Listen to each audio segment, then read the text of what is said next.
Okay, Hello, everyone. Welcome to the second part of understanding small business taxes. Please make sure you are muted for the duration of the presentation, and you could submit your questions into the chat. This presentation will be recorded and published onto the library YouTube channel. Everyone who has registered will be emailed a link to the recording and a copy of the slides. Um, just want to do a shout out to a couple of our other tax programs who are attending today. There is the Low Income Taxpayer Clinic. If you have any legal trouble with federal tax issues, such as refund delays, child tax credit, tax debt, you could see if you qualify for pro bono legal services, as well as, and then there's our other program, Cash, which has volunteer income tax prep. So if you have the income qualifications, you could get your taxes done by them. I had my taxes done by them the first year I worked there, and it was easy, great. And we share the same floor, so it was extra easy. Um, they're not paying me. I just think they're great, and I always see them working so hard because we share the same office space. um, but okay, I would I will turn over the program to Jacqueline. okay, great. It's good to know that these programs are working for taxpayers in our community. That's why they're there. So, good evening, everyone. Welcome to the second part of our series on taxes. I see a lot of folks have returned for this session, so that makes my heart leap with joy. This evening, we're going to be talking about filing and paying taxes electronically. Before we get into that, I'd like to thank Melissa Cabo and the Rundell Library for allowing us to do this presentation this evening for you all. I'm As some of you know, I'm Jacqueline Kelly Myers. I am a stakeholder liaison located here in the Rochester, New York office, and I'm part of the communications and liaison division within the Internal Revenue Service. In my current role, I collaborate, inform, and communicate our priority outreach messages to all our taxpaying communities, including small businesses and self-employed individuals. On with me tonight is Shawnee Desue. She's from the Houston office. She's also a stakeholder liaison, and she will be presenting lesson number 4, business use of home. As for me, I joined the Internal Revenue Service in 2006. I started in the walk-in office as a taxpayer assistant. I prepared tax returns. I helped taxpayers resolve their issues on their accounts, as well as responding to taxpayers' correspondence. At that time, we were overwhelmed in 2008 with the stimulus program. Some of you may or may not remember that, where checks were delivered to individuals as a result of um, the state of the economy at that time. In 2010, I moved over into examination, and I worked there for well over 10 years in a variety of positions, starting off as an auditor. I was also a trainer. I worked also as an acting group manager and in other roles as well.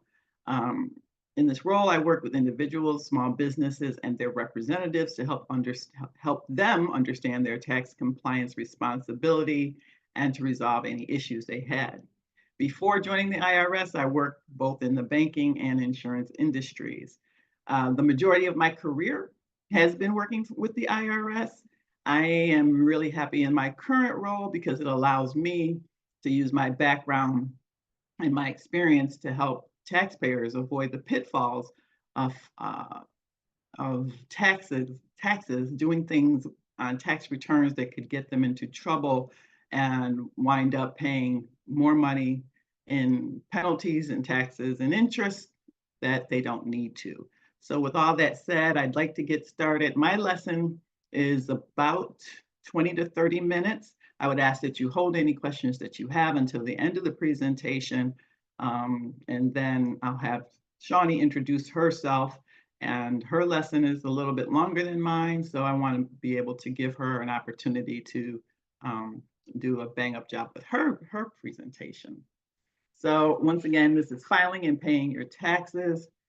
In this workshop, I'm going to describe our IRS e-file and its benefits for your individual and business returns, as well as describing electronic payment options so you can determine which one is the best fit for your business. I will also describe the benefits of filing and paying your taxes electronically. Before I discuss your specific business situation, let's talk about the benefits of electronic filing. Next slide, please. So what are some of the benefits of e-filing? Does anyone want to come off mute and give us any ideas of what some of the benefits might be? No takers, huh? Well, a lot of them are listed. Yes, thank you. Easier, faster, more secure. All of those things. Thank you. E-filing is convenient. You'll receive a fast electronic acknowledgement that we have received your tax return.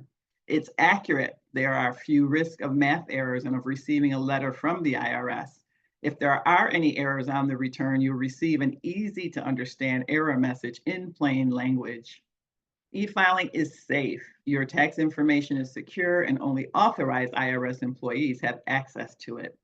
Just as you filed electronically, you can receive a refund electronically as well by providing your bank's routing number, the type of account, either checking or savings, and the account number. If you use tax preparation software, the software performs your calculations and highlights needed forms and schedules. You can buy your own software, or you can choose a tax preparer who is authorized IRS e-file provider. You may even be eligible to electronically file your federal returns for free through an IRS partner. After signing your return is simple and electronic. You can choose your own 5-digit personal identification number, PIN, to sign your return. For additional information, please go to our website, search the word filing, and select businesses and self-employed, and you'll find all the information that you would need there. Next slide, please. All right. I don't know if we have any sole proprietors on the line with us this evening, but as a sole proprietor, that's a self-employed individual, when you do your Form 1040 electronically, you'll complete what's known as a Schedule C to report your business income and expenses. Schedule C is included in the Form 1040 software package you purchased, so there's no need to purchase additional business tax software. This software does all the math, and it even calculates depreciation for you, which is somewhat daunting to most of us. And if you use a tax preparer, their software can take care of everything for you as well. For more information, once again, you can go to our website, irs.gov/filing. Click on the link to businesses and self-employed. There you will find information on filing for businesses. Our website, it has a plethora of information I think you would find useful in this tax preparation journey that we're all on together. All right, next slide, please. Partnerships. Large partnerships of over 100 partners are required to file electronically. All other partnerships, however, may choose to voluntarily file their Form 1065 U.S. return of partnership income electronically, regardless of the number of employees, of the number of partners, excuse me. A complete list of approved IRS e-file for business providers who offer the Form 1065 e-file product can be found at our website, www.irs.gov.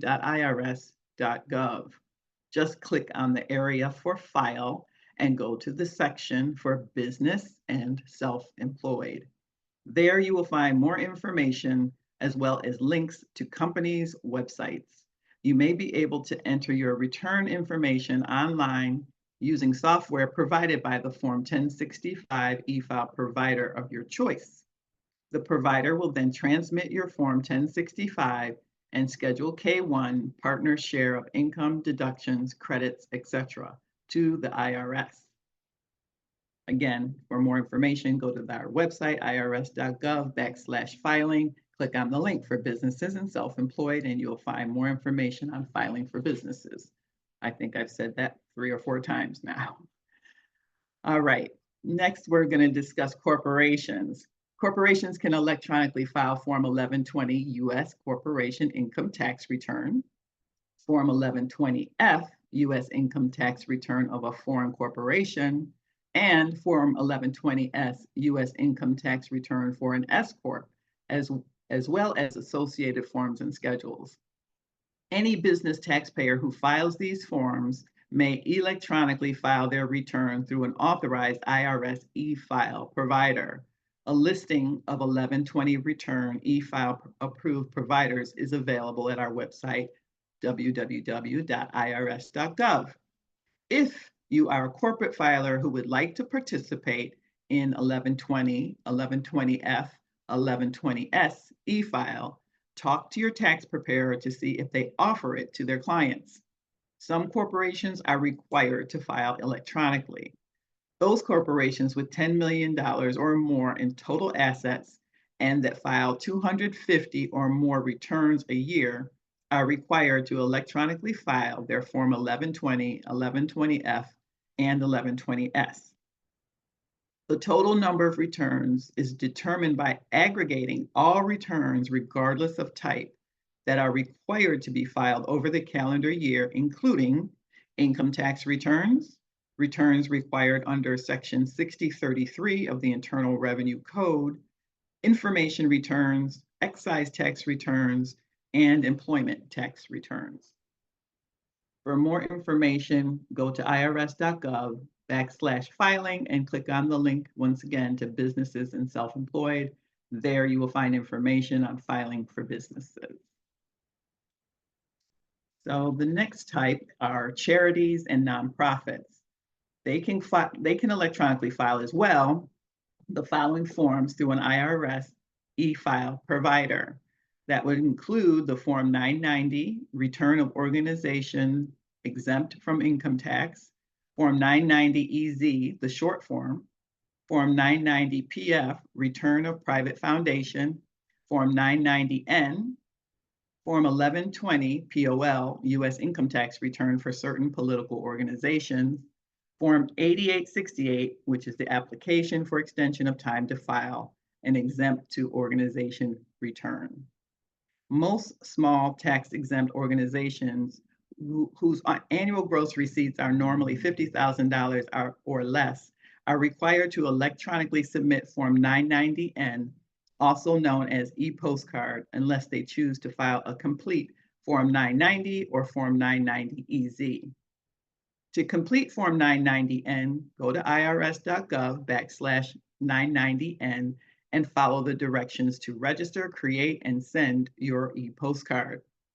Any exempt organization may electronically file their return through an IRS-approved business provider. You can access the continuously updated approved providers at our website, irs.gov. Your organization may even be eligible to electronically file the 990EZ for free through an IRS partner. If you're a nonprofit who would like to participate in 990 e-file, please talk to your tax preparer to see if they offer electronic filing to their client. For more information, go to our website, /filing, click on the link to businesses and self-employed, and there you'll find the information that you need on filing for businesses. All righty, okay. I think I've said it 10 times now, where you need to go. So next, let's talk about paying taxes electronically. How many of you guys are paying taxes electronically instead of writing checks and mailing them into the Internal Revenue Service? Good. Okay, we got one taker. One yes, one no. Well, let's see if we can convince you to do it electronically. All righty, thank you. I'm going to talk about the two main methods that you can pay your taxes electronically. That is electronic funds withdrawal, which is also known as EFW, and another more commonly known method is the Electronic Federal Tax Payment System, also known as EFTPS. Please note, there are other ways that you can pay your personal taxes and estimated taxes, that is through a debit card, credit card, or a digital wallet. But please keep in mind, there are fees that do apply if you do it that way, that are charged by the credit card company. It's not by the Internal Revenue Service. There's also a direct pay option where no IRS fees apply. These payment methods are not for payroll tax payments, however.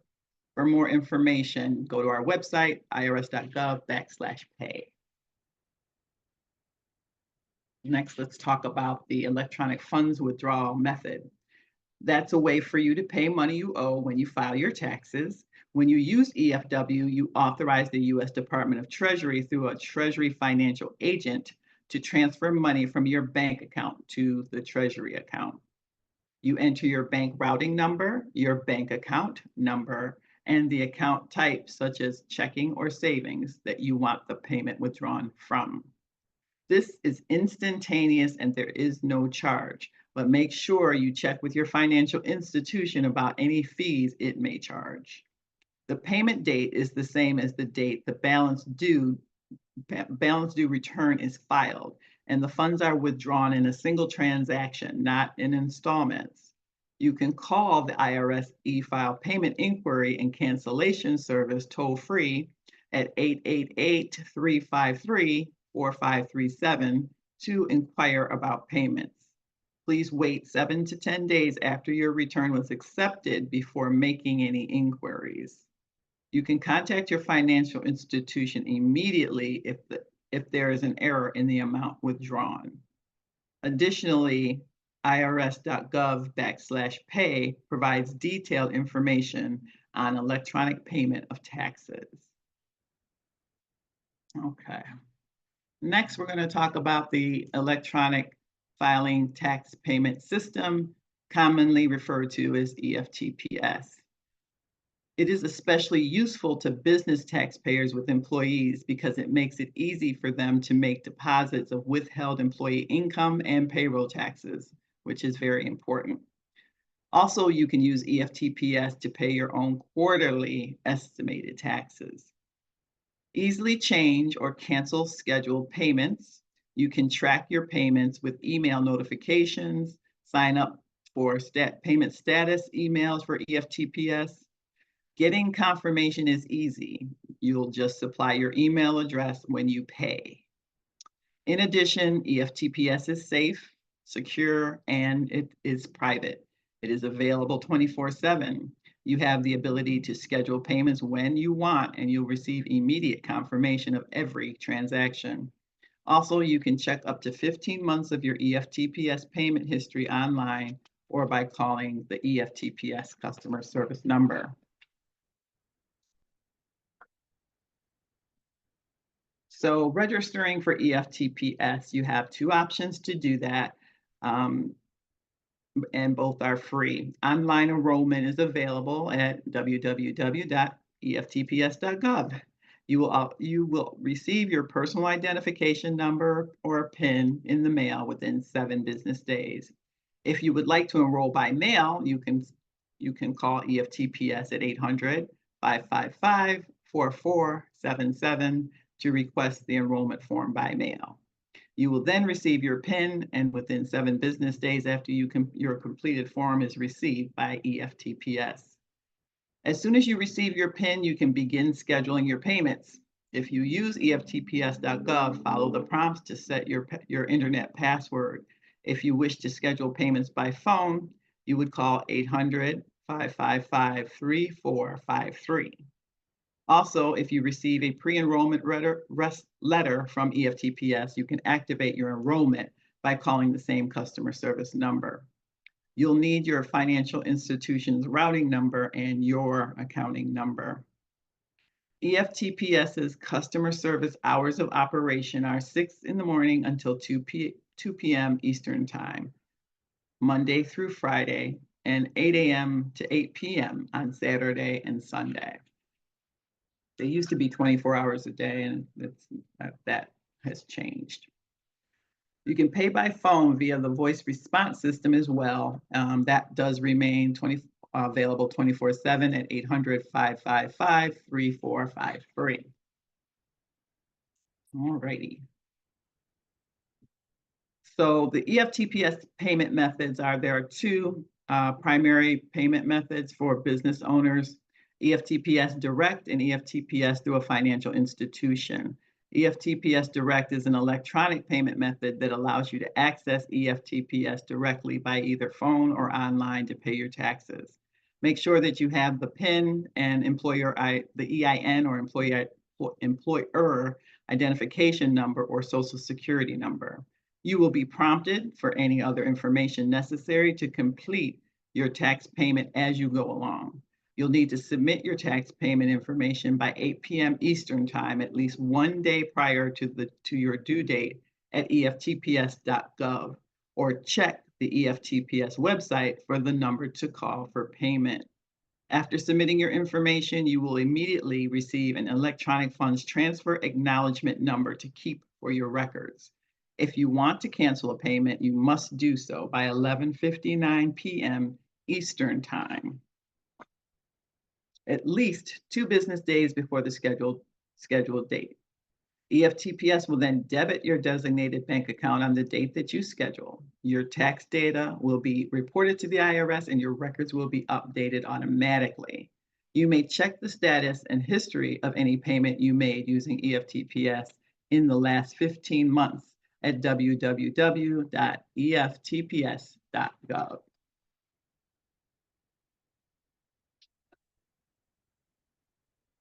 Okay. So EFTPS is through your financial institution. The transfer of funds from your account to the Treasury account. You check with your financial institution to see if they offer the service. A payroll company can make payments for you, or you can enroll separately to verify payments that were made. And you can also make payments when you sign up separately for yourself. And there's a publication, 966, Electronic Federal Tax Payment System, a guide to getting started that I would highly recommend that you read if you're interested in using the EFTPS system to make payments to the Internal Revenue Service. So we are at the review section of lesson number 3. And we're basically, the main thing is that I want to stress is that e-filing is safe. It's more accurate, definitely more complete, since an error will pop up immediately during submission if something is wrong. You'll receive an acknowledgement from us that the return has been received. Since the return is processed faster, you receive your refund faster, which everybody likes having their refund as quickly as possible. And you can also get your refund more quickly if you elect to have it directly deposited. Software is available to fill out the forms needed and calculate the tax. The federal return preparation and filing could possibly be free.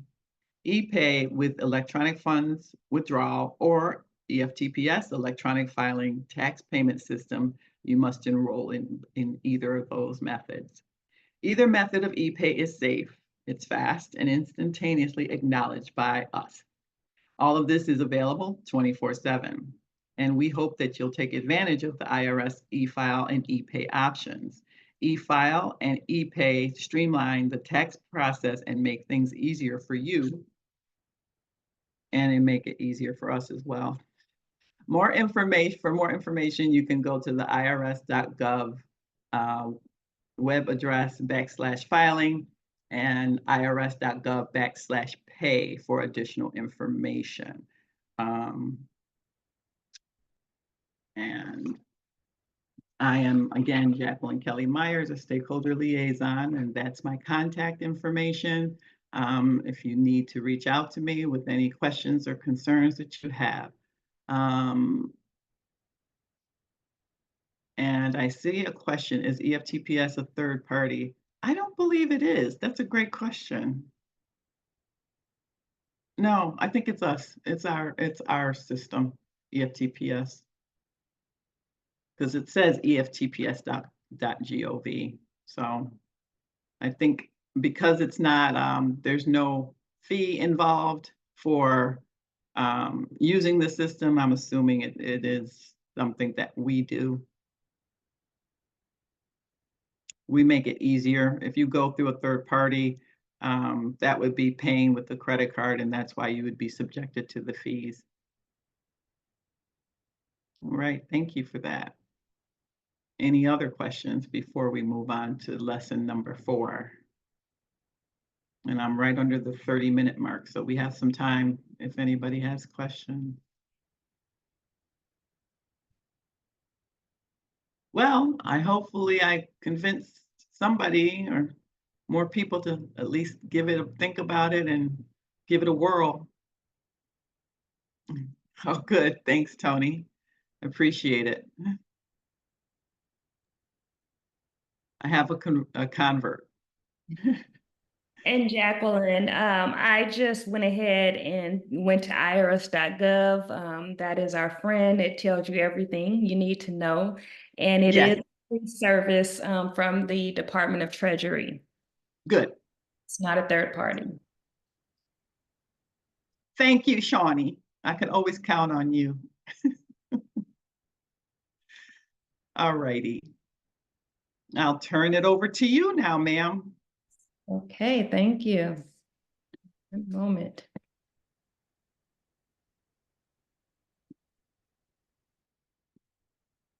Okay, so we are going to get into business use of your home, but I am going to introduce myself so you know exactly who is speaking to you.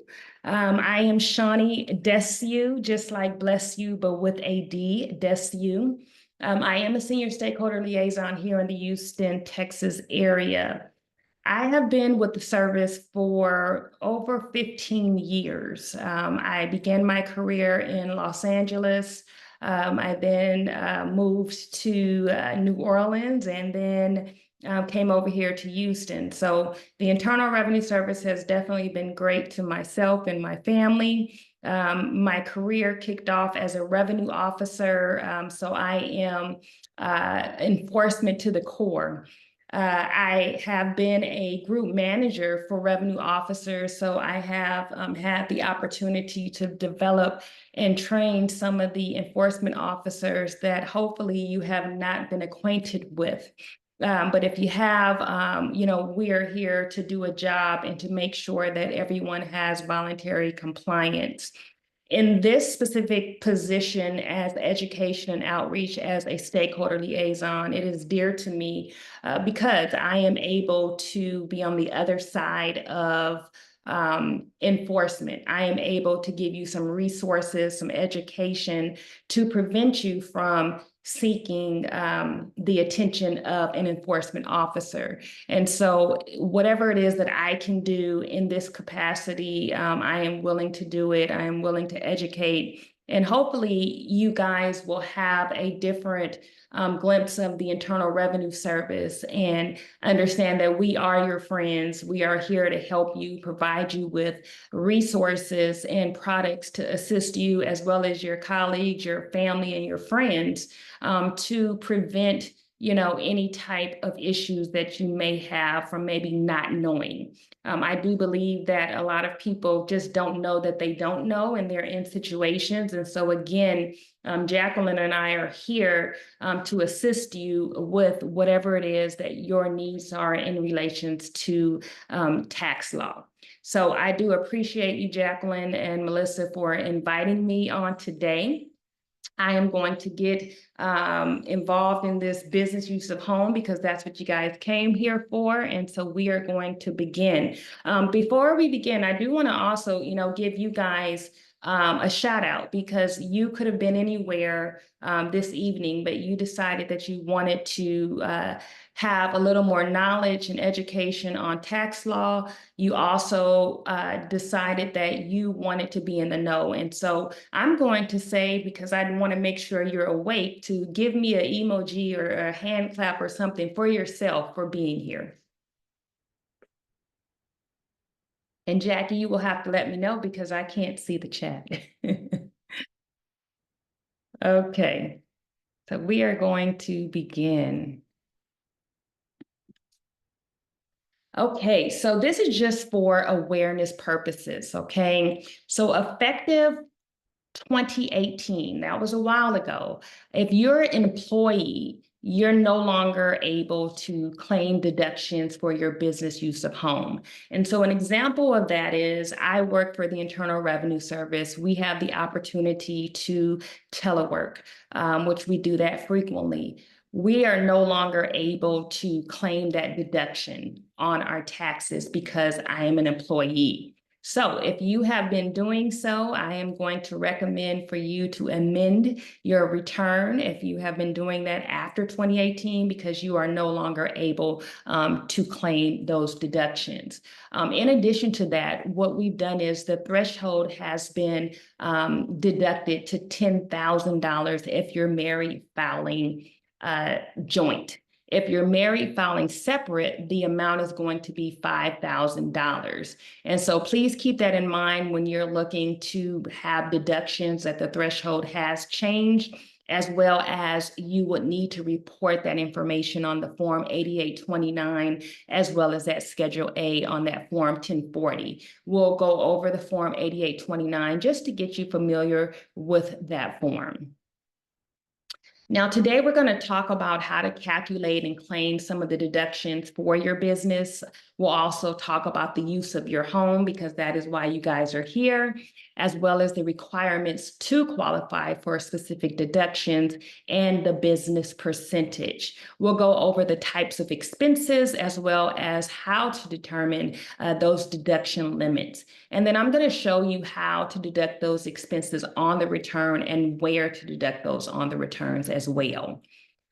We're also going to talk about the home and kind of define what exactly is the home. We'll talk about its house, apartment, condominiums, mobile homes, as well as just any type of property that's providing you with the basic living accommodations. And then we'll go over the structures of property. I'm sure you guys are familiar with unattached garages, studios, barns, and greenhouses. So we'll just kind of define what that is in regards to tax law.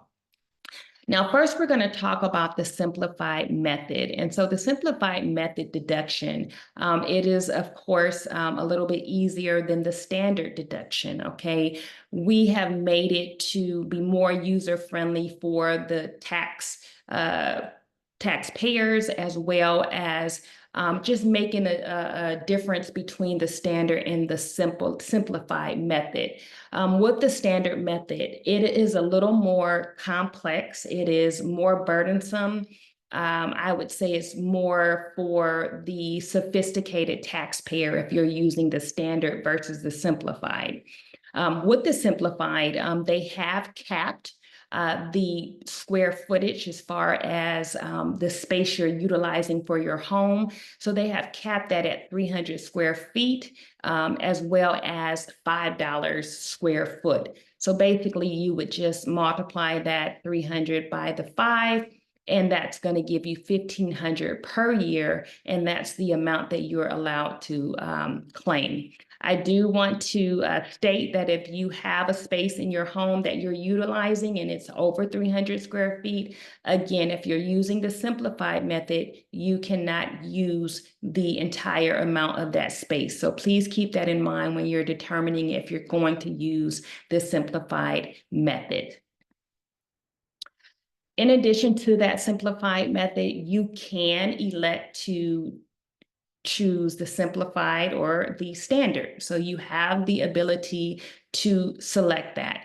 The caveat to that is if you determine, let's say the 2024 January, that is what you're going to use, you cannot switch and change that later. So you definitely want to get with a tax preparer or figure out what is going to be more beneficial for you and your business.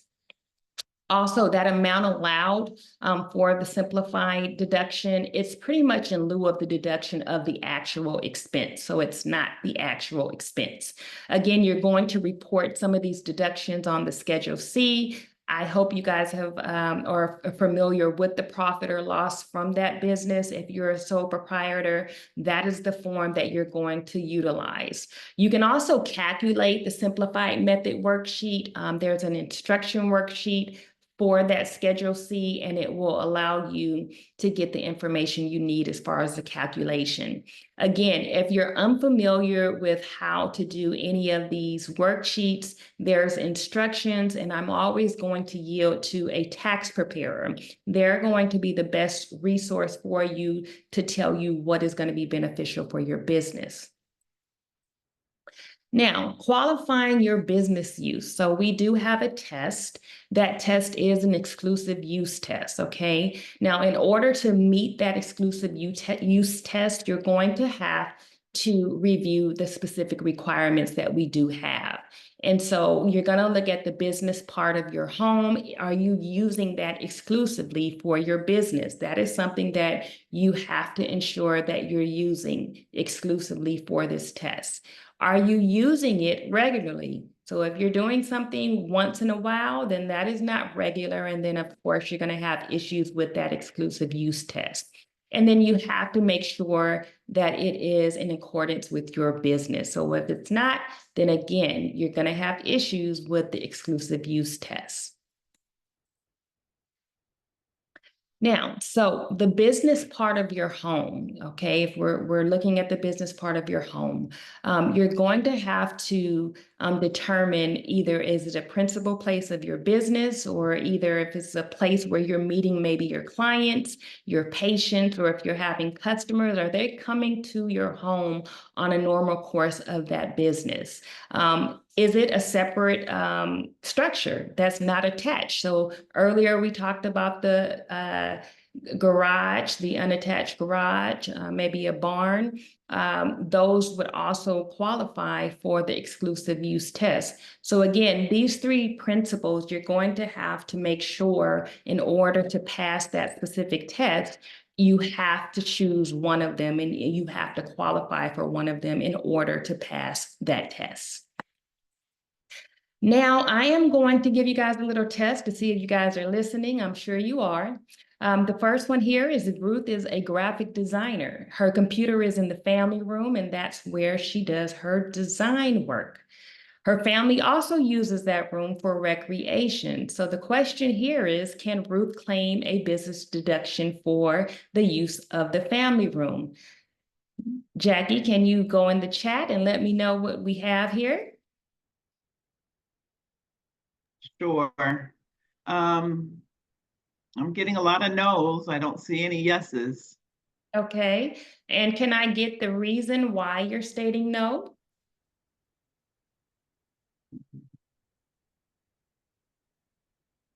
Does anyone want to answer? Okay, multi-use. Good. It is not designated for business. Very good. Very good. Okay, well, here we go. So yes, it is no. And the reason is because Ruth is not using that room exclusively. She has her family, friends in that area.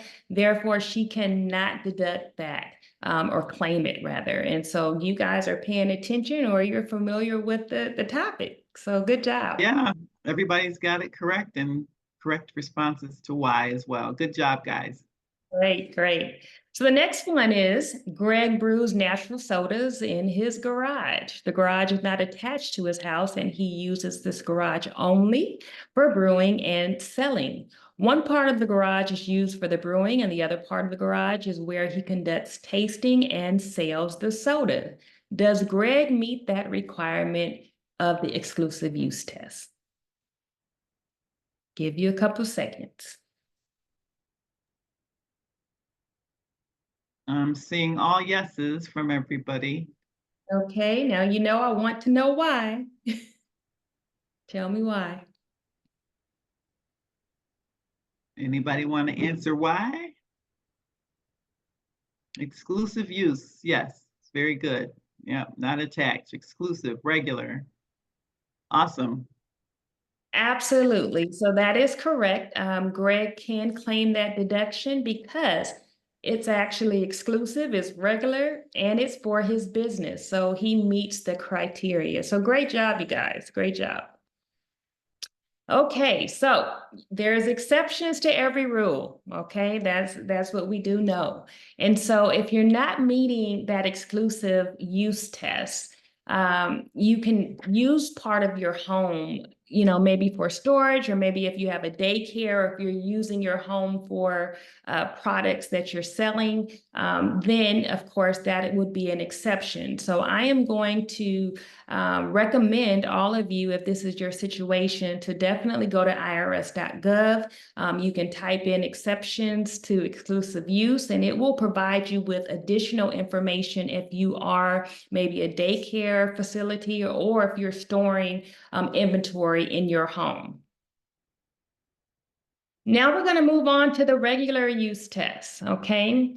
And so here, if you're going to qualify for this, you're going to have to ensure that you are regularly using your space in your home for your business. It's self-explanatory. So pretty much if you're just on occasion, maybe if you're a hairstylist and you do hair once a year, that is not going to pass this regular use test. If you are fixing a car, maybe twice a year, of course, you are not going to pass the regular use test. It has to be regular in order for you to get that benefit. So we're going to test your knowledge. I know everyone's going to get this correct. Tom is a painter. He has a separate studio in his home that he sometimes paints in. Most of the time, he's painting outdoors.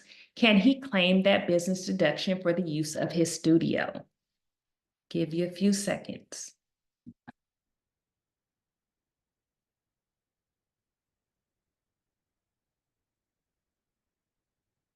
Okay, Jackie? We have one yes and several no's. Okay. Another no. I Yeah. want to hear from the yes. Mhm. How regularly does he use it? Someone's asking the question. Okay, well, we're going to move forward. Sometimes it says the question or the scenario says he's sometimes, yeah. Absolutely. So the answer is no. Okay. The key word was sometimes. Okay. If you're using something sometimes, then it's not going to qualify and pass that regular test. So again, if it's occasional, it's just not going to work. He has to use it on a regular basis. So here we have the principal place of business tests. Okay, so you can actually have more than one business location other than your home business for your business, or if you have a trade. But one way you have to qualify to deduct those expenses for that business use of your home, it's going to have to be your principal place of business. Okay. Again, the key words here is you're going to have to use it exclusively and regularly. And what this situation is, are you using it for admin or administrative or management activities? Okay. And so that is the key with the principal place of business. Exclusively, regularly, and is it for management or administrative activities? So we consider managerial and administrative activities, maybe billing your customers, or if you're keeping your books and records, of course, if you're ordering supplies for your business, maybe setting up appointments for your business or forwarding orders, and writing reports. So those are all defined as activities under administrative or managerial activities. Now, these activities, they're not going to disqualify you in regards to your home office. So if you're employing others to maybe do your billing for you or do some type of administrative or management work for you, that does not automatically disqualify you. If you're conducting activities at places that are not at your fixed location, of course, that does not disqualify you. Of course, this is a case by case, but it does not automatically. If you're occasionally conducting those minimum administrative activities at a fixed location, or if you're conducting substantial administrative or non-management business activities outside of that fixed location of your home. So it does not disqualify you. So we're going to test the knowledge here. So Jim is a self-employed plumber. Most of his time is spent at customers' home and offices installing and repairing plumbing. Small office in his home that he uses exclusively and regularly for administrative or management details of his business. Jim doesn't do his own billing. Instead, he uses a local bookkeeping service to bill his customers. So does Jim home office qualify as a principal place of business? Jackie?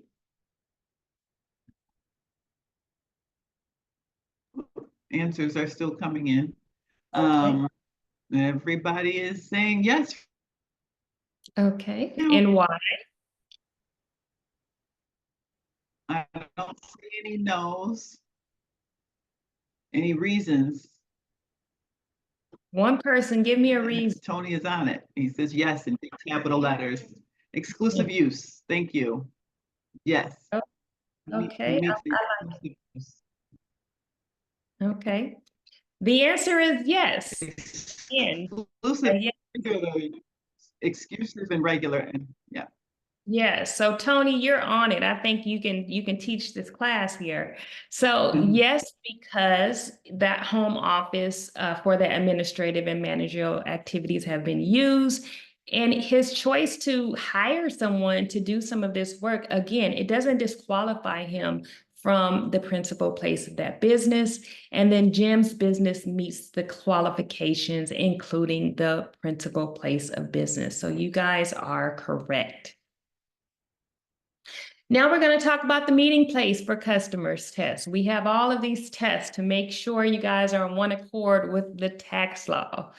Okay, so if you don't meet that principal place of business test, you might qualify, for the meeting place for the customers test, okay? Maybe you're meeting your clients, your customers, patients, if you maybe are a doctor. If you are meeting them at your home in that normal course of the business, even though you might not carry out that business at another location, okay? And so we're gonna talk about the meeting place here. I'm going to give you guys a test and we'll kind of go a little bit fast here. It's fine. Oh, well, we're good. We're good with our time. So Sarah is an interior decorator. Clients visit her to look at the samples and patterns, rooms designated exclusively for this purpose, and conducts all administrative and management functions there. After clients decide on what they want, she spends the rest of the project at her home. Does Sarah home office qualify as a principal of business for deducting expenses for its use? And we will wait for the responses. I have one yes so far, 2 yeses, 3. Okay, Any so more takers? I'm gonna 4. pick on Tony, and can Tony come off of mute and tell me why? And I'm an interactive. I like to hear from my audience. So Tony. We do have a Kelly Harris who answered. Oh, do we? Okay, so Tony or Kelly, one of you can come off of mute. Let's see. Let me get Kelly's response. It's in the chat. Hold on a second. Okay. Yes, because it is exclusive and regular and for admin and meeting with clients. This is true. This is very, very true. Okay, so yes, so as you said, that Sarah's home office, it does qualify as a principal place of business for deducting expenses for its use under the meeting place of customers, because her customers will come to her home. And so she's meeting with the clients there. So you are absolutely correct. Separate structure tests, okay? So if you have a freestanding structure, and we talked about this earlier, maybe a studio, garage, or a barn, maybe you live on a farm, that does not have to be your principal place of business or that place where you're meeting your patients or your clients or maybe a customer, because it's a separate structure from your home. And so we're going to do a test on this. This is kind of simple, but we'll go ahead and discuss this. Joanne builds custom design furniture in her detached garage. When clients and Joanne discuss the plans together, they talk in the dining room. Okay, I would assume so.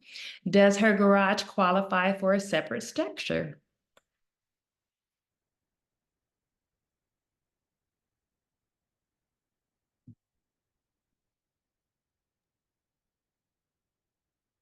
Got a couple of yeses. Yes, because she works there.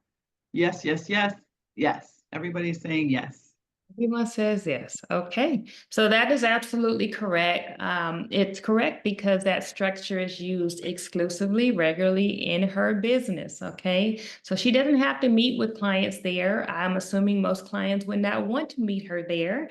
And so she's eligible, of course, to deduct those expenses. So you guys are doing a great job today. Okay, so we're going to move forward with deduction limits, okay? With the deduction limits, most home businesses, they're run a part of their home. So if you're using your home as a business, normally you're not going to use the entire home for that specific business. And so there's going to be limits on what you can claim because of that.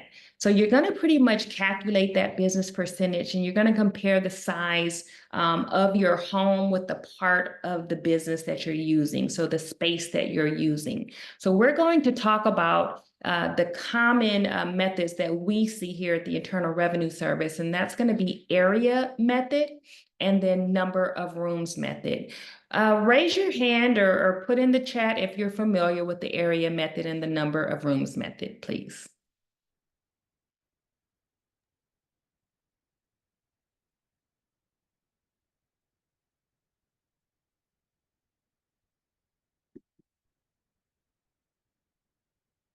I have one person, most are saying no, but one person said they're familiar with the area method only. Okay. Well, great. So we're going to define that so you guys are familiar. And so if you hear this again, you can say, I recall that information. So we're going to talk about that. Okay, so with the area method, okay, you're pretty much going to divide the area that you're using for that space of your business with the total area of your home, okay? I'm going to give you an example here, and there's an example where you can see. So if your office is 240 square feet and your home is 1,200 square feet, you're pretty much going to get the percentage by dividing that 240 into 1,200, and that's going to give you the percentage of the 20%. Now, remember, if you're doing simplified, you only get up to 300. So this is when you have to determine, do I do simplified or am I going to do standard? But this is how you would update the area method and determine if this is going to be good for you and your business. Okay, so again, you're just going to divide the amount of your square footage from your space if it's a room, and then you're going to divide that by the totality of the home. I would definitely recommend you to get some type of floor plan of your home or something so you know exactly what the square footage is. Okay, so the number of rooms method. Here, you're just going to divide the number of rooms that you're using for your business by the total number of rooms in your home. So here, I'm not sure who came up with this slide. I don't know who has 10 rooms, but maybe someone here has 10 rooms. But what you're going to do is you're going to, if you have those 10 rooms, you're just going to go ahead and divide it by the number of rooms, and that's going to give you the percentage. So the example here is 1 divided by 10. If you're using 2 spaces, and let's say it's 2 rooms, then it's going to be 2 divided by 10. And that's how you're going to come up with the number of rooms method as well as the percentage. We do have a question. What defines a room? Like, what about a den or a large bathroom? Not being snarky, legit question. Ha ha ha. Okay, so defining a room, you would have to, of course, look at the floor plan, and you would also have to look at what are you doing in that room. So if you're saying, let's say it's a bathroom, well, what are you doing in the bathroom as far as business? And it has to make sense. Of course, once you input this information on your form and you're deducting, you could be audited. And so they would have the same questions, what are you doing? And so it's going to have to make sense. My recommendation is to speak with the tax preparer and or both. Go to irs.gov, and if there is maybe you can put in the number of room method, or type in your question, and it will provide you with an answer. But if that fails, again, a tax preparer would be able to provide you with that. That was a great question. Yes, I would not think a bathroom would be considered a room, though. I'm thinking, more like living room, dining room. A den would be considered a room. I would even consider a kitchen a room, although, you're not going to do. Well, you Well, could have. yeah, there could be a table in there.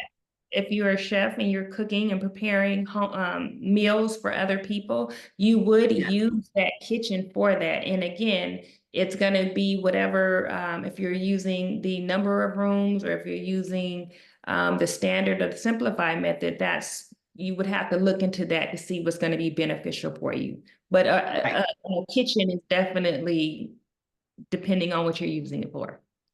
But bathrooms, no.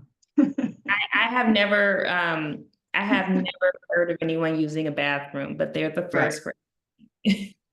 Okay, did that answer your question? Yeah, Tony is saying, I've been doing taxes over 20 years for clients. I never did this with my clients. Okay, great. Okay, great job, Tony. I didn't think so, but okay, great job. Okay, so the form 8829, okay, that is where you're going to record the percentage of your home business, and it's going to be on part 1, okay? That is expense for your business use of your home. I do not anticipate, if you're not Tony and you're not familiar with taxes, you would do this yourself. It's a possibility, but I would definitely request and recommend for you to see someone to make sure that you are filling out this form correctly. Okay, so types of expenses that you're going to input, okay? You are going to have expenses that you use, my apologies, for your home business, okay? Those are, of course, going to be related to the business activity in your home. So they're not expenses that you're just using for personal use. These are business activities, okay? Business expenses. And so here we're going to talk about the business use of your home and the type of expenses. We have the direct expenses, the indirect expenses, and then we also have the unrelated expenses. And so we're going to get into that.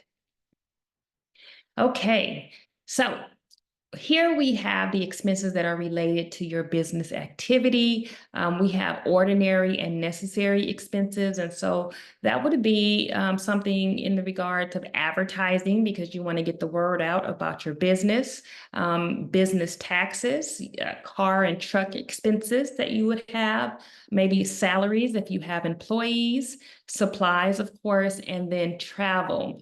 And so it's saying here that, the business expenses, they're not limited to the business use of your home percentage or the deduction limit. So you're going to deduct those on your Schedule C, and that's going to be the form 1040, again, that profit or for loss form. So with the direct expenses, here's some examples here. So that's going to be generally deductible in full. So if it's direct, it is deductible in full. Generally, we won't say absolute, but generally. And so you would have examples of painting, maybe repairs that you made for the area that you're using for your business. So I keep going back to a room. Maybe it would be a barn or a garage, maybe high-speed internet. Indirect expenses are more so based on the percentage of your home that you're using for the business, okay? So if you have insurance, if you have utilities and any type of general repair, that is going to be an indirect expense. And then, as I spoke about earlier, the unrelated expense, again, you cannot deduct any unrelated expense. You just cannot, okay? So please do not do that. Examples of that, let's just say your lawn care, maybe improvements to your room in, your bedroom, and you're not using that room as a for business, you would definitely be unrelated expense. So please keep that in mind when you are looking at expenses and what you can and cannot deduct. So the deductible expenses. So again, as I stated, there are certain expenses that are deductible, whether you're not, you are using them in your home for business. So if you're qualifying to claim business use of your home, you're going to use those business expenses to calculate the home deduction. And so some of the examples that we have for expenses, of course, is going to be real estate tax, maybe a deductible mortgage interest, qualified mortgage interest, or insurance premiums and casualty losses, okay? And then you have the insurance, rent, repairs, utilities, and services and depreciation of your home. And so some of those you are able to deduct. Deductible limits, and this is in regards to the gross income. So if your gross income from your business that you're operating or you're managing, and if it's from your home, of course, because that's what we're talking about, if it exceeds your total business expense, you can deduct that on your business expenses, okay? So again, if your gross income business, if it's equal or if it's exceeding the business expense, you can deduct that on your business expenses. Now, with the gross income, if it's less than the total business expense, the deduction for the certain expenses is limited. Again, this is a lot of information, and I'm going to always yield to a tax professional that will provide you with information for your specific situation. Expenses limited to gross income from business use of the home. That is minus the ordinary and necessary expense, as well as the business part of expenses. Expenses not deducted due to the deduction limit, they can be carried forward. And you're going to report this on your Schedule C. Most of this information is going to be reported on your Schedule C. Now here we have the Form 8829. You can see it's Part 1. This is an old form from 2021, but it's just to give you a glimpse of the expenses for your business use of home. So you can see in Part 1, that's where you're going to input the exclusive business regularly for daycare or storage of inventory. We talked about that a little bit earlier. You would put that there. You're going to put the total area of your home. And so you would need to know the total area of your home in order to do that. And then it showed you there in number 3, just how to divide the line 1 by line 2. And once you do that, it's going to give you the percentage. So this form is self-explanatory, but again, if you're unfamiliar with how to do this, you want to seek help from someone that prepares taxes, a reputable tax preparer, just to ensure that it is completed. Because again, you do not want to have an audit and you're claiming all of these expenses for your business and you find that you were unable to do that. So you want to speak to someone in regards to that. 1 second, Shawnee. There's a question in the chat. I'm not quite understanding. Shopify, a direct or indirect? Can you say that one more time? The question looks like Shopify, a direct or indirect. Okay, are you asking? Is that an indirect or a direct expense? What is Shopify? I'm sorry. Simplified? Shopify. I've heard of it, but I'm not sure exactly what it is. I cannot answer that question. It's an online shop platform. Are there business expenses? Are there business items that you can purchase from Shopify? Shopify is more, they have a digital store, so they're selling items on Shopify, and they normally have at least a monthly fee or some expenses to be able to use the platform. Oh, okay. Where they're selling their items, their wares on Shopify. Yeah. It really wouldn't be a business use of home expense, though. And I'm going to actually ask Tony, has he had a situation where someone used that source, Shopify? Shopify, no. He said no. It depends on what expenses you incur using Shopify. It wouldn't necessarily be a business use of home expense, I don't think, but it probably could probably fit in another category on Schedule C. Where do you normally claim it on Schedule C? What type of expense do you claim it as? Yeah, I don't, What as I long would, as I'm as gonna long as look at it's a business my expense. tax return really quick and see, because I use Squarespace, which is similar. It's like a point of sale. Right. And I'm able to put that on my schedule, claim that on Schedule C. I'm gonna look it up really quick and see if I can find it. okay, thank you. And then what I would suggest, Jackie, if you can jot down the question and we can research it, because I'm never going to tell you something that I am unfamiliar with. I would prefer to research it and then get back with you, and then we can, get that emailed out to the group. Is that fair? Tony says, I do basic returns. I run away from complex tax returns. It's really not a complex question. If it's a business expense, it can go on Schedule C. It's just not a business use of home expense. That's what I was just trying to clarify. Okay. Right. You incur some expense using Shopify to operate your business through Shopify. Yes, then yes. So then Yes. it would go on Schedule C, but not as business use of home. That's what I was trying to. Okay, gotcha. Thank you, Jackie. You're Thank you. welcome. And the young lady that said she was going to look on her return, that might be helpful for someone here in the class. Okay. Right. These are the gig economy folks here. So good. Yes, that is the economy. Okay. Okay, so moving forward with the Form 8829, here's the part 2. This is, let's see here. This is pretty much going to ask you, to enter the amount of your Schedule C. You're going to input that in line 8, any casualty loss, deductibles, real estate taxes.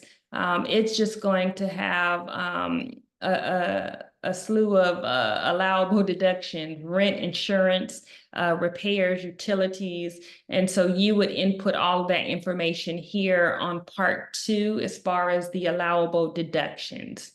I will move this down so you can see the bottom of this screen. And you guys will receive a PowerPoint, so you will have just for you to have a tool when you need it. So that's what that looks like. Okay.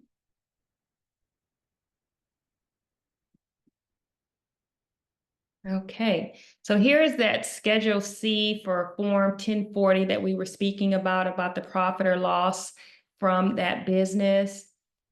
And so on here, you're going to see that the allowable expenses on that line 36 from the Form 8829. So that was the prior form. It's actually allowable expenses for business use of home. You are going to input that number on your Schedule C line 30. So I'm going to go back just so you can see it.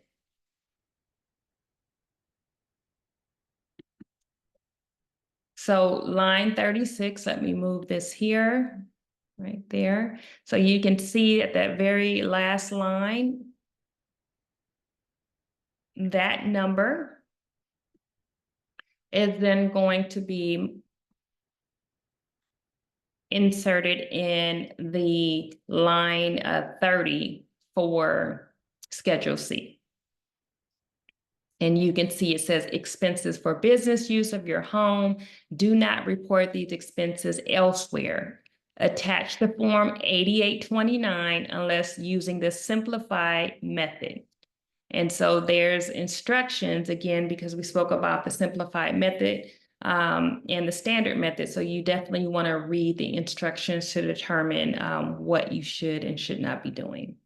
Okay, again, I'm always going to say, talk to a tax preparer. But before talking to a tax preparer, I always tell, my taxpayers, I tell my family and friends, do the research yourself, because no one's going to treat you better than you. And it is up to you to make sure that you are knowledgeable. You might not understand everything you're reading, but before you go and inquire, make sure that you attempt to receive the knowledge and read it and research that information for yourself.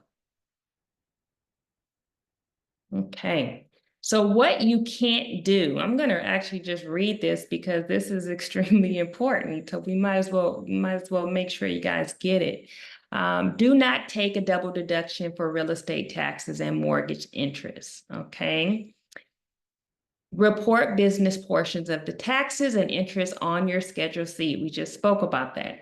Report only the personal portion on Schedule A itemized deduction. So if you have personal deductions, you are going to report that on the Schedule A. Amounts reported on Schedule C and Schedule A should be the total interest and taxes paid for the year. So it's for the entire year. So if we're talking about 2024, it has to be reported for the entire year, not half. And then there's a publication 587, which is business use of your home, and that's going to give you more information. So again, irs.gov will provide you with so much information and education. It's just going to be up to you to review it and to research that information. Now, if you're selling your home when you're using it for a business, so if that is the situation, you have a home and you're determining, I'm going to sell this property, what should you do? Okay, so there's rules that you have to abide by when you're selling a home that you have used for your business, okay? You're going to pay the taxes on part of the gain that is equal to what you've claimed, or you could have claimed the depreciation over the years that you have had the home and the business, okay? You're going to go to publication 523, and that is selling your home. And again, this is just in the event that you have sold your home, you want to look at this publication. Again, record keeping is crucial. Okay, I tell my clients all the time, make sure you're keeping records of what is going on, because you never know what is going to happen. Right now, we have some weather issues, and some of these people, they might not have access to their home.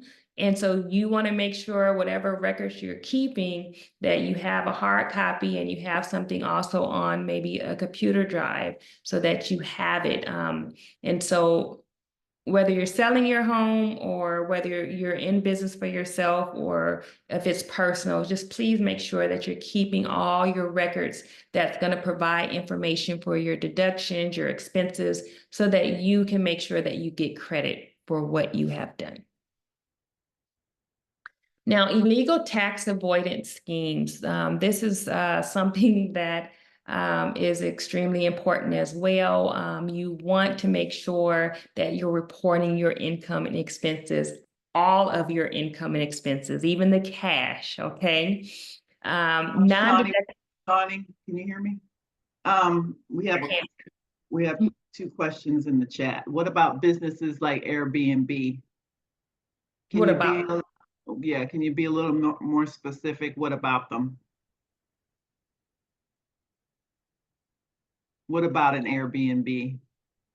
What in particular, what question do you have in particular about Airbnb?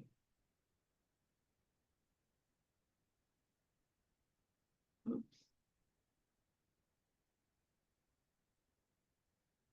Airbnb can be tricky because depending upon what expense you're inquiring about, the Airbnb can be tricky because some people who have an Airbnb, they own them and they don't live in them, and that's their whole business, is just having the Airbnb. And then there's others who have an Airbnb and they Airbnb certain portions of the home and they also live in parts of the home. So if it's strictly being used as rentals, as an Airbnb, that's a whole other ball of wax. That would be expenses that are claimed on a Schedule E. That's not what we're discussing here this evening. But if it's an Airbnb where the owner or owners are living on property, that's when you're going to have to get into the computing the square footage and percentage that's being used for personal versus the percentage that's being used for business. I hope that answers your question. And the amount of the deductions, are limited. There's a limit on that, but that's an entirely different conversation versus what we're talking about, the business use of your home. Okay, Carlina, I'm sorry, I'm not going to be able to answer your question on this call because you're asking a specific question about a particular situation. I would definitely refer you to a tax professional to answer your question, so you don't get yourself into trouble. You're doing it correctly. Okay, thank you. And then we have another question. My Squarespace point of sale, Schedule C, under advertising. Yes, that's fine. That's where that would go. It would be considered an advertising expense under Schedule C. That's not what we're really discussing here today, but yes, just to answer your question, it is a deductible expense because it is a business expense. And then it's an expense you incur to operate your business. It's considered ordinary and necessary. Kelly Harris, does that answer your question? Oh, you were answering about Shopify. It's the same answer though. It's a business expense. But thank you for looking into that. Absolutely. And so these new things, the Shopify and Squarespace, and yeah, some of those terms are new to me. So, but thank you. Learn something new every day.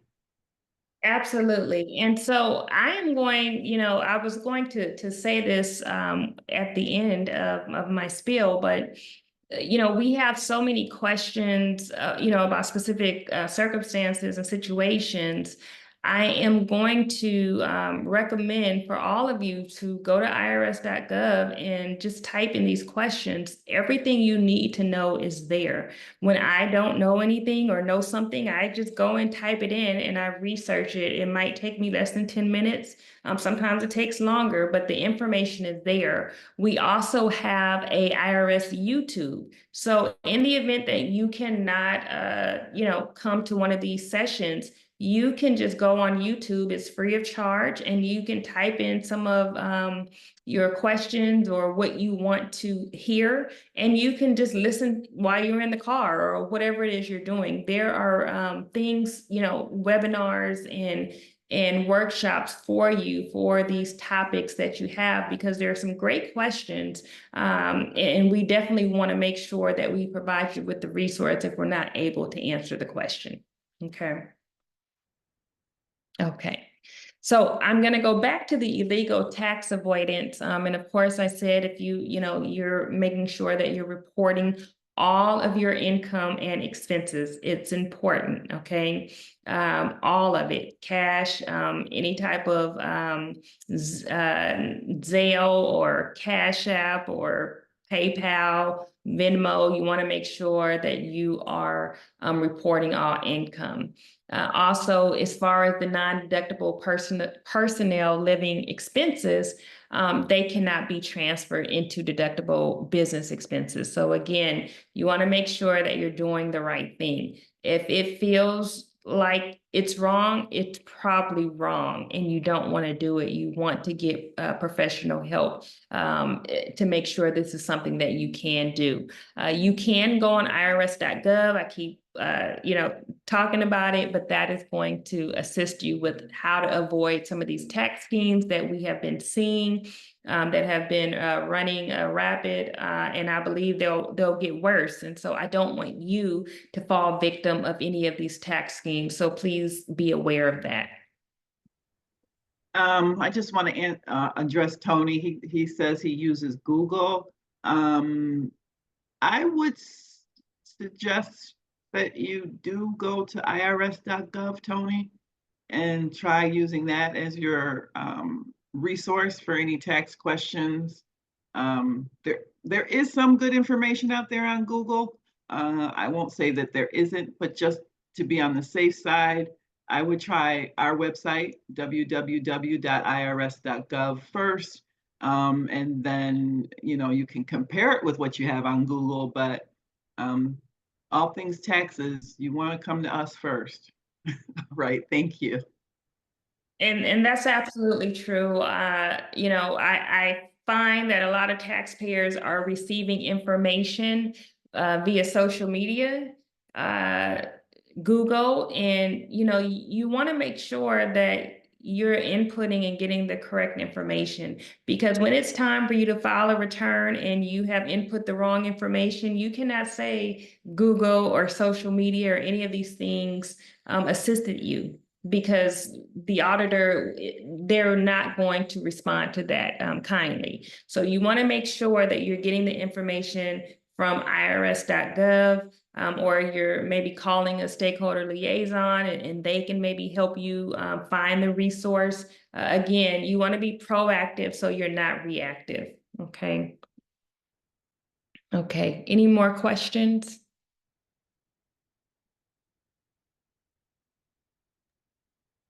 Yes, I think we got one more. Google may have old information, someone said. We just find that some sites are promoting things, tax schemes that aren't necessarily valid. So we're just trying to head you off from venturing down the wrong path. If you're doing things, if you have questions regarding taxes, come to the pros. We're here. That's what we're here for. irs.gov. And we have social media sites like Shawnee was saying. We're on all the social media sites. Facebook, YouTube is great, and they're short little snippets. It's not like you're going to sit there for 30, 40 minutes trying to get an answer to a question.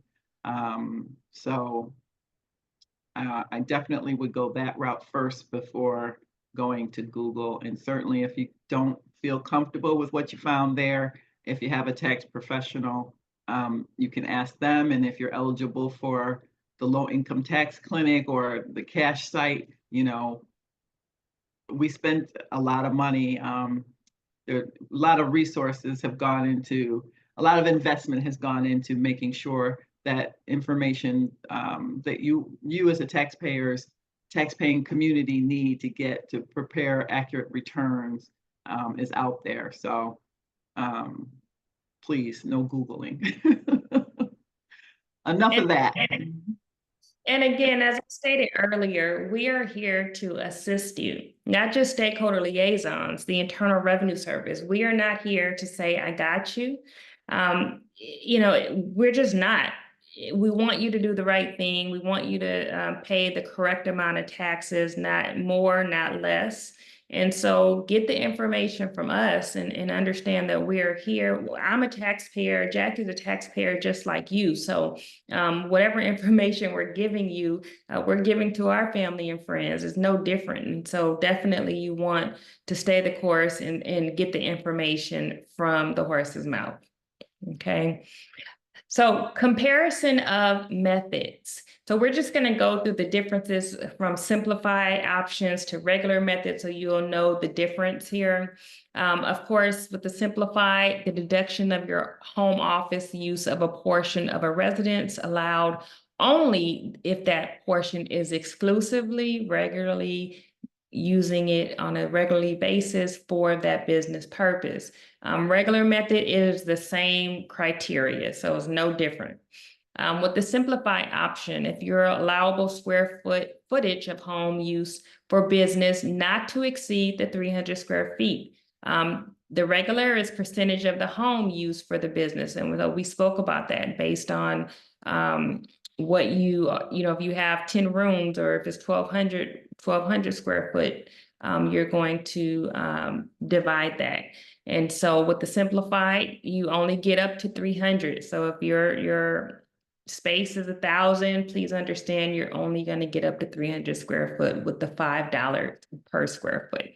And then the simplified option standard, I just stated that the $5 per square foot used to determine home business deduction, whereas the regular method is the actual expenses determined and records maintained. So you have to make sure you're maintaining your records. I'm going to say whether it's the regular or the simplified method.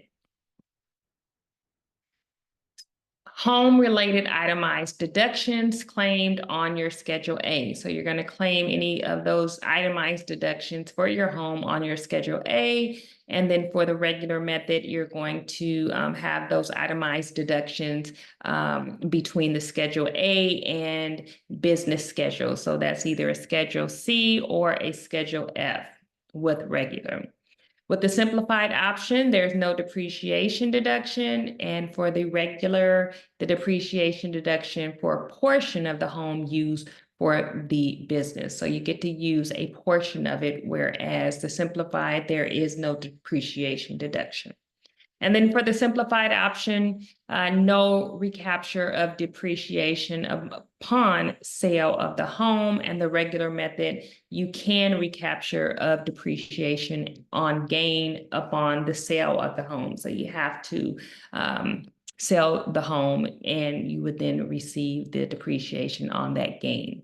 You can go to irs.gov /businesses/small businesses, self-employed, simplify options, and that will provide you with information on the comparison and the differences between simplified and the regular. You also have the simplified deductions cannot exceed gross income from business use of the home, less business expense. So whether you choose simplified or regular, it is going to be the same, that you cannot deduct the gross income if it's exceeding the business use of the home, less the business expenses. With the simplified method, the amount in excess of the gross income limitations may not be carried over, okay? With the regular method, the amount in excess of gross income limitations may be carried over. So simplified cannot be carried over if the excess of gross income, but with the regular, it can. And then the simplified method, loss carryover from use of regular method in prior year may not be claimed.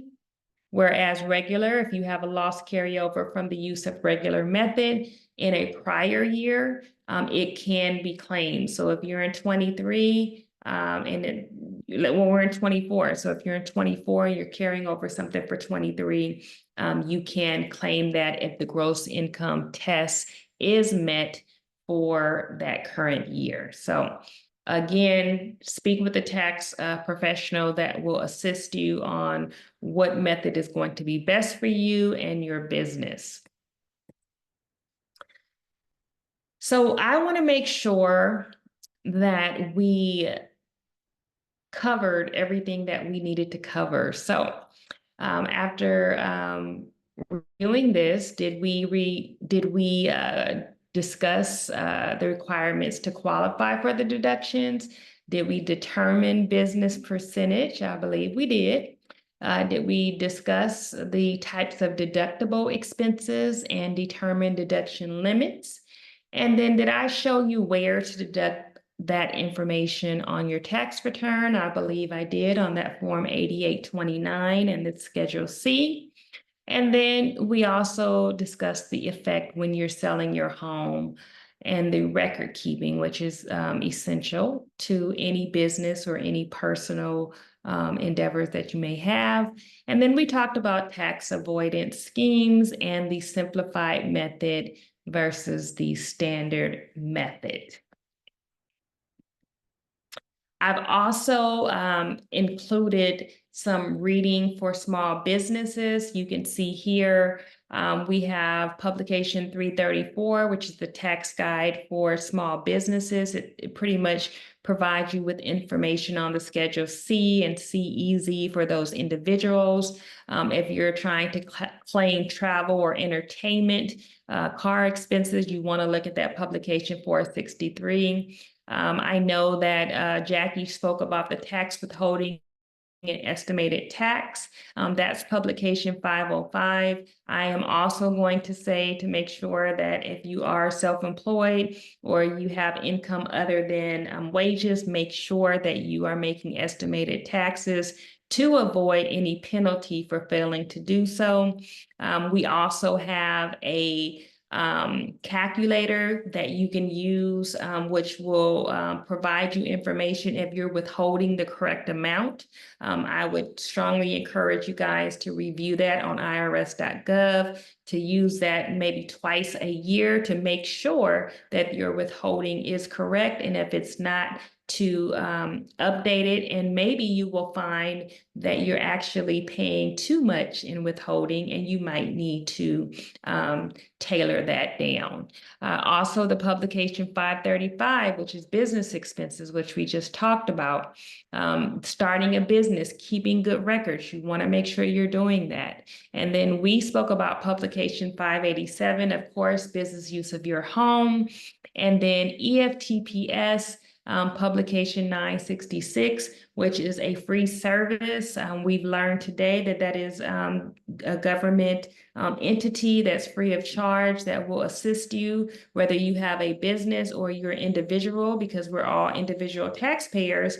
You can go on EFTPS. You are in control of that site. Whenever you want to make a payment, it comes directly to the Internal Revenue Service, as well as allowing you some good record keeping, because you're able to see that for, I believe, 15 months.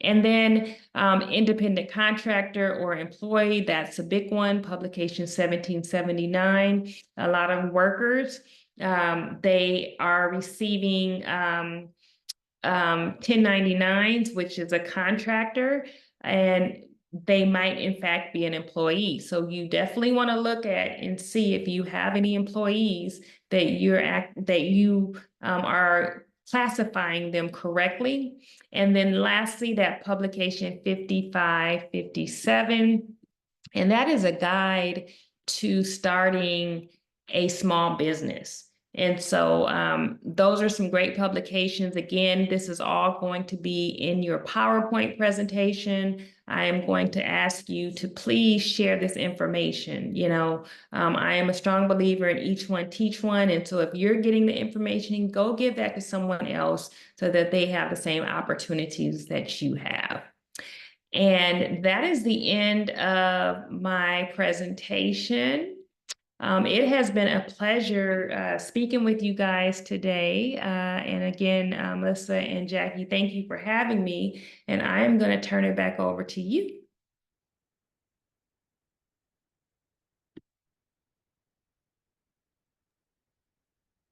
Okay, do we have any last minute questions? I'm just gonna poke a little quiz in here, but really only the last question is the most important. which is whether or not we should have a 5-minute break between the lessons so we could go to the bathroom. I agree. And I'm not involved, but I'm gonna say yes.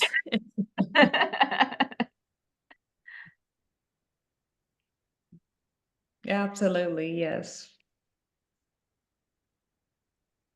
But yeah, if you're also interested in learning in more taxes, like I'm shouting out the cash program again, they do have a volunteer program where you do train to do taxes. And practice makes perfect. You'll probably get every different client with every unique question. That's something I could relate to as a librarian. You think you know everything, and then someone throws something at you, and you're like, what? Let's take a look. What about, I see there's a question. What about apartment buildings? You like owning the property?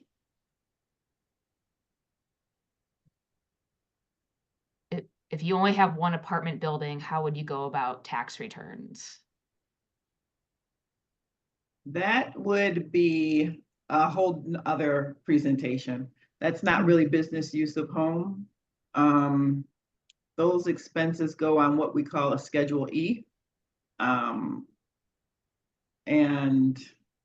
it depends on if a person is considered a tax professional, where they own multiple, let me see, multiple properties, or if they just have, a handful here or there. But the expenses, the income and the expenses ultimately wind up on a Schedule E, which is very similar to a Schedule C, but is specific, the form is specifically for apartments, rental properties. And I'm not sure, no, that's not part of our series here. This is just specifically for businesses, small businesses. I would have to look and see if we have anything, any presentations on rental properties, which I'm sure we do. We have it on pretty much everything. Okay, wait a minute. And another question just popped up. Two So businesses. Oh, Two no. businesses in the Go ahead. home. Okay. Hold on one second. There's one before.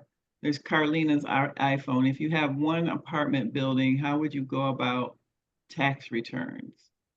Okay, one apartment building, it depends on how many units are in the apartment. But again, that would be on Schedule E, and I don't want to confuse individuals on the call today. That has nothing to do with Schedule C. It's something complete. It's a totally different animal. And it can get complicated. And with the next question, the two business in the home, how do you do the tax deductions? Well, again, you're gonna claim the space that you have.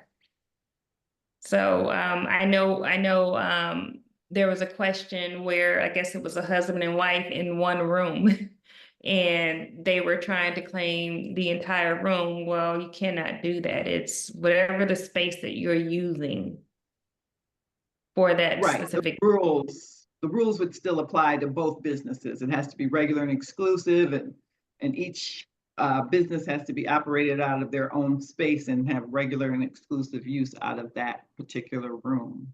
They can't share it, which is what Shawnee is trying to say. And the businesses, the income and expenses would go on two separate Schedule Cs. Does that answer your question, Maria? Okay, good. You asked some tricky questions. You were on last week. But again, you can go to the website, and those types of questions I'm sure have been asked and answered before. So that would be on there as well as YouTube or your tax preparer. All right, how would a tax preparer mistakenly file someone as 1099 while they are W-2?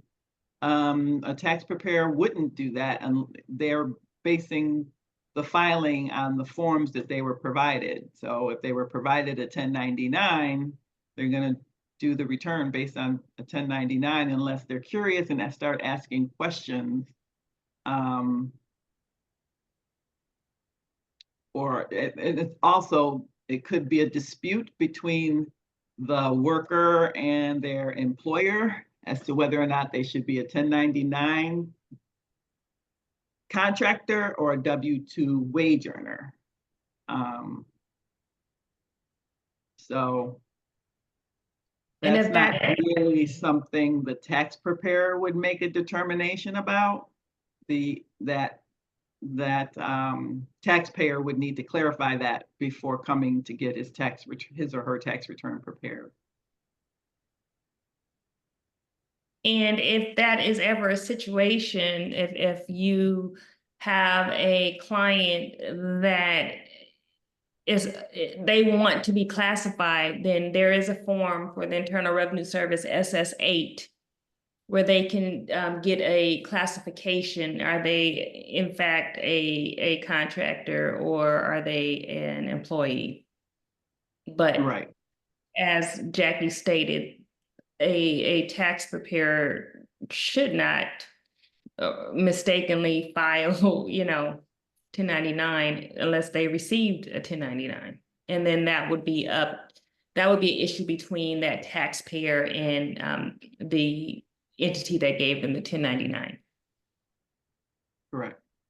Worker classification problems are among the issues that a low-income taxpayer clinic can help someone resolve.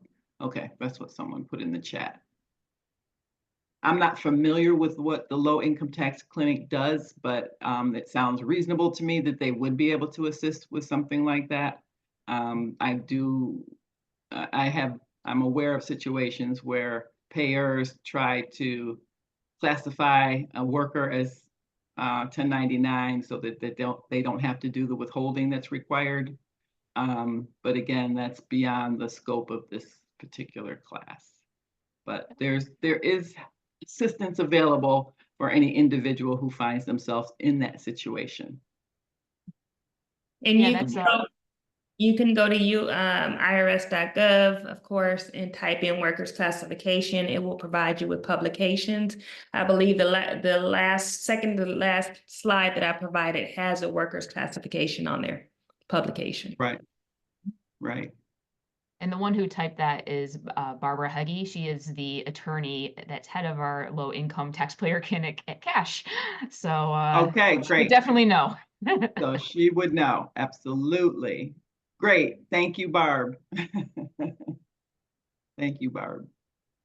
I know there's a lot of discussion over that right now where, like, for example, I think Uber in California I think the government actually is trying to make those Uber drivers are considered wage earners now instead of 1099 workers, but I don't know about Uber drivers throughout the rest of the country. So, and I'm not really sure what the end result of that was. So there's definitely some advantages to being your own, to being an independent contractor, unless you don't want to be one and you want to be a wage earner. So.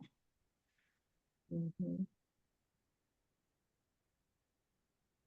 I didn't know we had a low-income taxpayer clinic here in Rochester. I knew we had one in Syracuse, but I wasn't aware we had one here.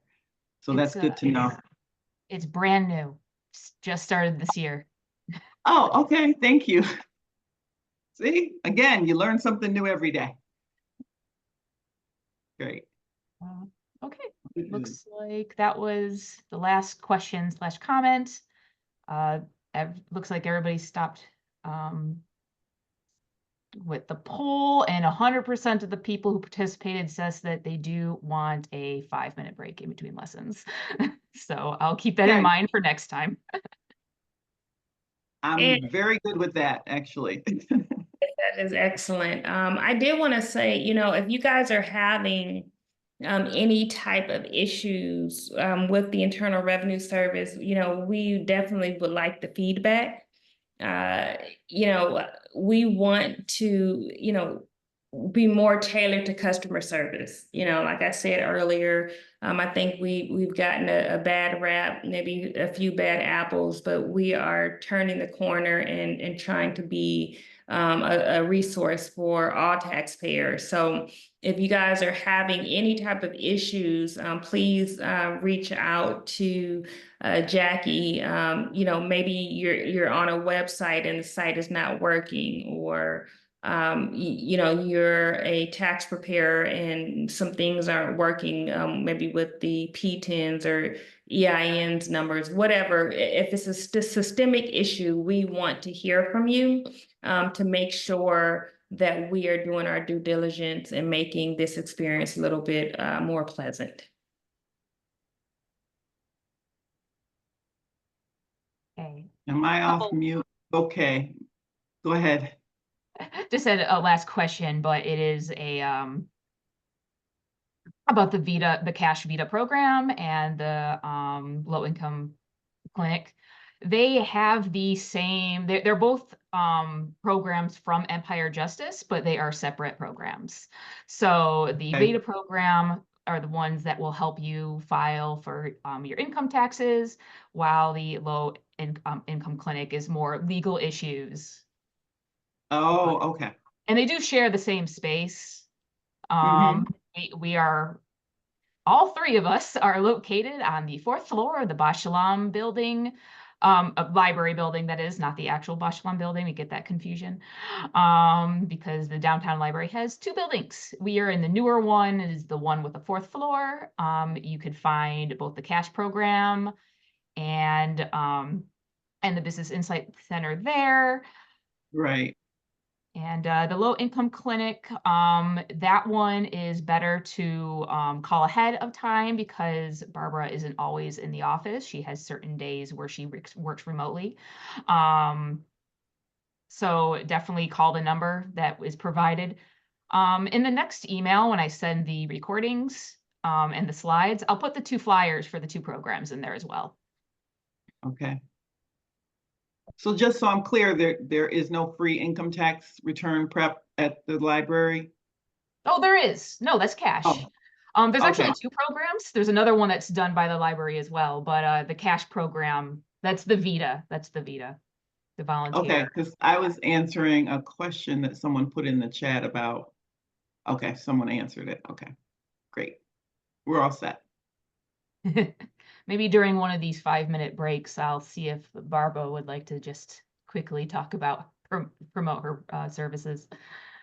Yes, it's great. But okay. So Someone's we asking are, about the recording of the first session. I it don't is know. on YouTube. Okay, When I send the recording for this one, it's on the same YouTube channel for the Rochester Public Library. It'll probably get put in the same playlist. I'll request it. But yes, it is already on YouTube and you could watch it there. okay. Great. Everyone was wonderful this evening. A lot of interaction, which is good to have. Keeps everybody on their toes. Thank you, Shawnee. Appreciate you as always. Absolutely. Thank you, Melissa. Thank you for having us. Okay, no, thank you for presenting. Okay. We really used the time this time. We are 8 minutes to 8, so Yes, everybody's ready to turn in. So yes. that's the end of this presentation. Like I said, recording, I'll send a link to the recording as well as the slides and the 2 tax program flyers in the next email within the next couple days. And I hope to see you all next week. Yes, definitely. All righty. Good night, everyone. Good night.